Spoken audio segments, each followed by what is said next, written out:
Please welcome the President of the United States and Dr. Jill Biden.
Hello, I'm Dr. Daniel Driffin.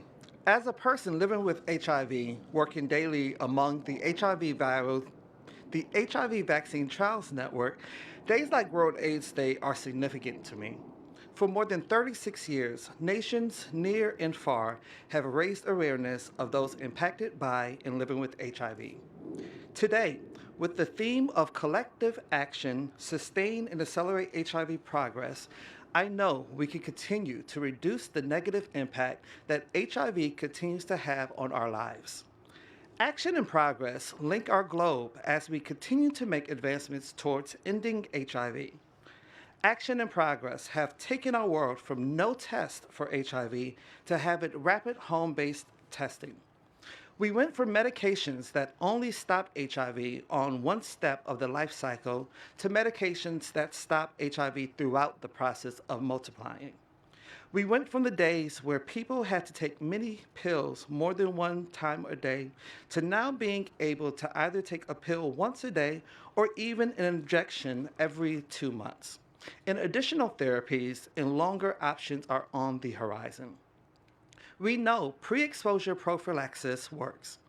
We know post-exposure prophylaxis works. We boldly know undetectable equals untransmittable, especially for the people living with HIV. Thriving with HIV. As a person living with HIV, a new discussion is finally afforded around the importance and shared decision-making with your medical providers. So, today, as we share time, take a moment and take in the more than 110,000 lives which are shared on these panels behind us. Thank you for the artists, thank you for beauticians, thank you for lawyers, thank you for scientists, thank you for community health workers, doctors, caregivers, lovers, and maybe even future congressional members, and all of the other friends that we have lost due to HIV and AIDS. I am happy to bring up our First Lady of the United States, Dr. Jill Biden. Thank you. Daniel, thank you. Your leadership is redefining what it means to support people with HIV, not only access to health care, but with community as well. Because of your work, more people know that they are not alone. So, good afternoon and welcome to the White House. Hidden in crowds scattered throughout workplaces and grocery stores and parks, There is a fellowship of people who have lost sons and daughters. To the uninitiated, we look normal, average, whole, but like a secret handshake, I can spot them by the sadness that rests in the corner of their smile, by the curve of their shoulders, as if they can still feel the small arms of a child wrapped around their necks.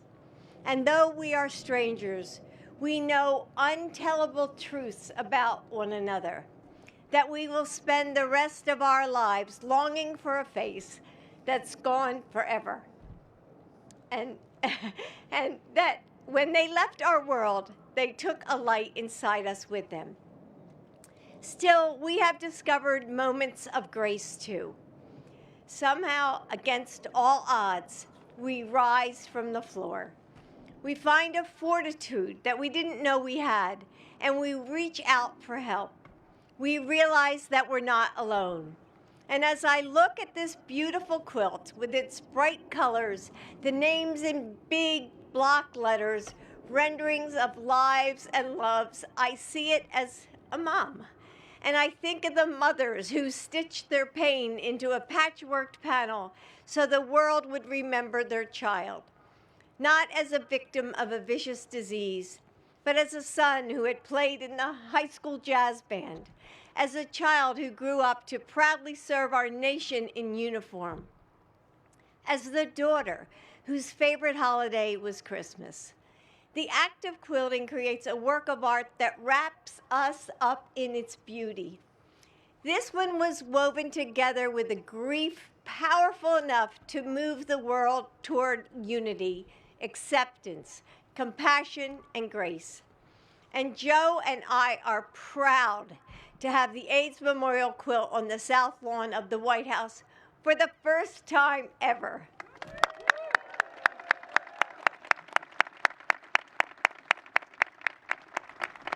And it is especially meaningful to gather with you on World AIDS Day.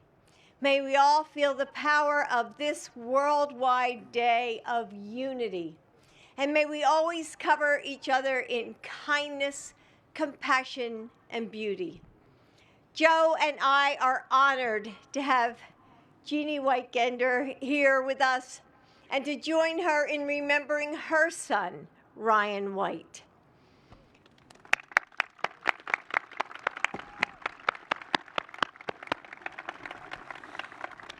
Jeannie, I know you didn't choose the life of an activist, but when Ryan got sick 40 years ago, you stepped up in the fight against discrimination and helped the world see this disease more clearly.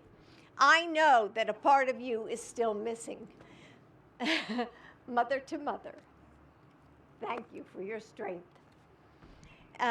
So, Jeannie, would you like to say a few words?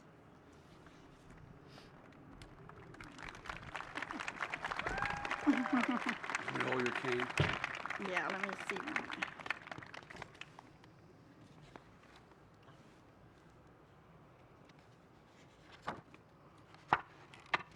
Where's my... Here, I think it's this way. Here it is. Okay, Found sorry.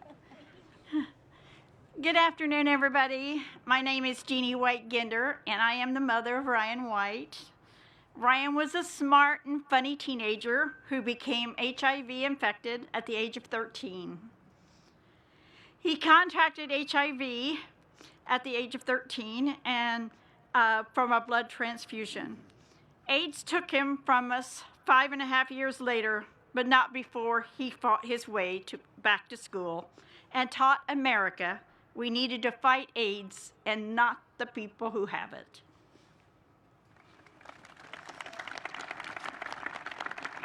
In 1990, however, shortly after Ryan died, Senator Kennedy asked me if I would come to Washington to explain to senators how vital it was to pass the AIDS bill, which had been recently named after my son, called the Ryan White Care Act. He said I was something much more powerful than a lobbyist. I was a mother. I am sure that Dr. Biden can relate. Needless to say, I went to D.C. The first senator I met was getting off the elevator at the Capitol with Senator Joe Biden. With tears in his eyes, he told me that he had lost his child and that the only way he had found to deal with it was through grief and through a purpose.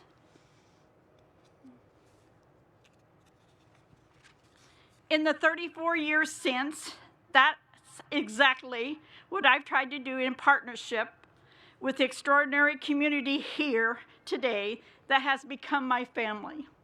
In many ways, personal grief has fueled the AIDS movement since the beginning. Both Republicans and Democrats and Congresses have strongly supported Ryan's bill. And as a result, countless lives have been saved. I'm especially grateful for President Biden's tireless leadership and all that he's done for the fight against AIDS in the United States and around the world as Senator, Vice President, and President.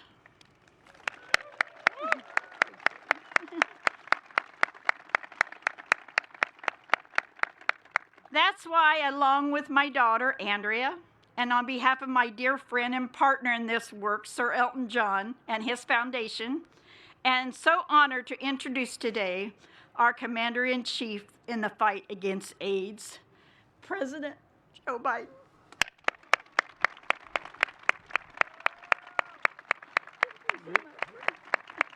You're my commander.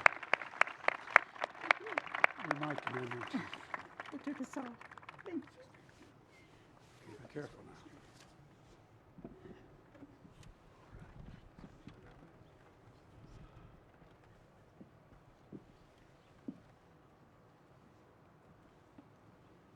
I told her she's my commander-in-chief. Folks, you've changed the world. Sorry, I have a cold. You've changed the world. Jeannie, thank you for the introduction and for your courage. You just described the first time we met after your son passed away. And what I saw in you then was something extraordinary. You said it best, a mom on a mission, turning your plan into purpose. After all these years, looking at everything you've achieved, the lives you've touched, the country you've changed, the world you've made better, you're extraordinary. And it's an honor to have you with us today again at the White House. I love you. To the families here today, as Jill just said, we know how hard it is in different ways, but we know. We know. I hope you can find comfort in remembering the one thing that's never lost, your love for them and their love for you. Jill and I, along with countless others, are forever grateful to you for your collective and individual courage. And Jill and I are especially grateful for the trust you put in us. It's been the honor of our lives to serve in the White House, the people's house, your house. We felt a special obligation to use this sacred place to ensure everyone is seen and the story of America is heard. That's why we're all together here on this World AIDS Day. And I want to thank all of you, allies and advocates, who are here, including Sir Elton John's Foundation, and so many others for the long history of this fight, both globally and here at home. Jill and I met with Elton and David this summer, and this event is in no small part the result of that meeting. And a special thanks to one of the great public health officials, a true hero, who we've led this fight against HIV/AIDS, Dr. Anthony Fauci. Where is Anthony?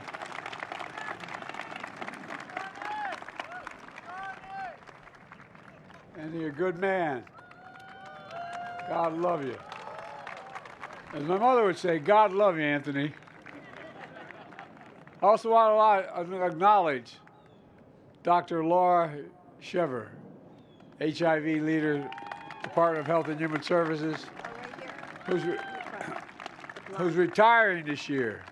She started when she was, after 25 years of service, she started when she was 10, to take a look at it. God love you. The idea of the quilt was conceived in 1985 by Clive Jones and Mike Smith, who is here with us today. Mike, there you are. Stand up, Mike. To honor the memory of all those we lost to HIV/AIDS.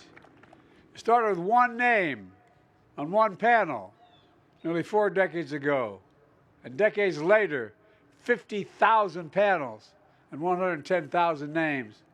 This quilt weighs 54 tons, the largest community art project in the entire world. It tells the tragic stories of brothers who died too soon, moms who contracted AIDS at childbirth, her daughter's life stolen, eventually her own as well, friends and partners who lost loved ones of their lives, and so many more stories of precious lives cut too short. And I do realize that on these days of celebration, they bring back all the memories. They're hard. It's not easy. It's important, but it's not easy. So I want to thank you for being here. This quilt was first displayed on the National Mall in 1987. Over the years, it made its way to the Ellipse and President Clinton's inaugural parade. Today, for the first time in our nation's history, the sections of AIDS quilts are being publicly displayed here at the White House. Because like the first threads of this quilt stretched nearly 40 years ago, stitched nearly 40 years ago, this movement is fully woven into the fabric and history of America, shining a light on the memory and the legacy of all the sisters and brothers, sons and daughters, husbands and wives, moms and dads, partners and friends who we've lost to this terrible disease. Together, we honor the spirit of resilience and the extraordinary strength of people, families, and communities affected by HIV/AIDS, including nearly 40 million people living with HIV around the world today, 40 million. And we send a clear message to the nation and to the world that we stand united in the fight against this epidemic. It matters. It matters we reinstate that.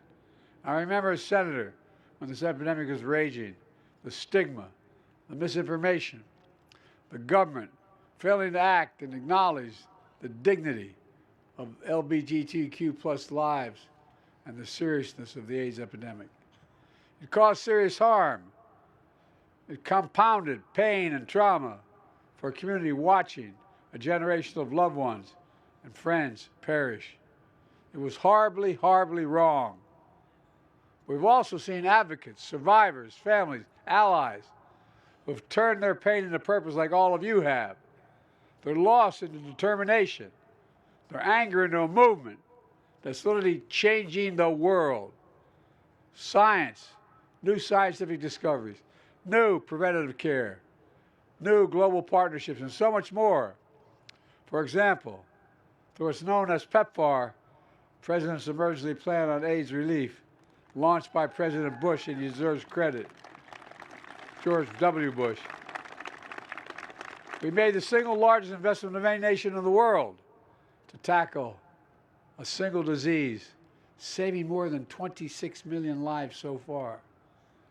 I'm proud to have reauthorized PEPFAR last year, and I'm going to call on Congress to pass 5-year PEPFAR reauthorization to sustain these gains made globally. In fact, later today, I'm traveling in Angola in Africa, where we're deepening our partnership across the continent on mainly health priorities, including improving outcomes for people living with HIV through PEPFAR. It matters. It matters throughout the world. But for all our progress, too many people continue to live with HIV, including 1 million Americans. That's why, my first year in office, I launched a new national HIV/AIDS strategy to ensure treatment and prevention is available to everyone, everywhere, all across this country. And that includes ensuring medications that can prevent HIV infections are affordable and available in all forms without co-pays for people with health insurance. We made clear to the insurance companies they can't deny coverage for these medications or for lab tests that doctors recommend to patients. We're fighting the stigma of discrimination against the HIV community by ending the shameful practice of banning gay and bisexual men from donating blood. Strengthening civil rights protections in medical settings for people with HIV. Educating the public about the latest science of transmission testing and prevention and care. So many of you have been leading the way in these efforts, including the late Cornelius Baker, who passed away 3 weeks ago as a pioneer on advancing HIV testing. Together with all of you, we're also calling on states and community leaders to repeal outdated HIV criminalization laws throughout this country. And I'm proud to announce, before the end of my term, the Center for Medical and Medicare and Medicaid Services will update its guidance on HIV care, encouraging states to adopt the best practices using the latest science and technology. It matters. It matters. Folks, you've been standing a long time, so let me close with this. You're pretty good. I know the fight to end this terrible epidemic is hard, but look around today. I mean this from the bottom of my heart. Look around today at all of you, survivors, families, heroes, who have never given up. And I know it's a fight that we're going to win for all the lives lost, for all those that are still alive. Look at what you've already done to change the hearts and minds and save lives across the country and around the world. That's the power of this movement. That's the power of memory of your loved one. That's the power of America. We just have to keep going, keep the faith, and remember who in the hell we are. We're the United States of America, and there's nothing beyond our capacity when we do it together. Nothing, nothing, nothing. God bless you all. And I know I'd like to invite everyone to view the quilt. So folks, I'm getting off this stage. But really and truly, I mean from the bottom of my heart, you're changing the world. You're changing the world. Thank you, thank you, thank you.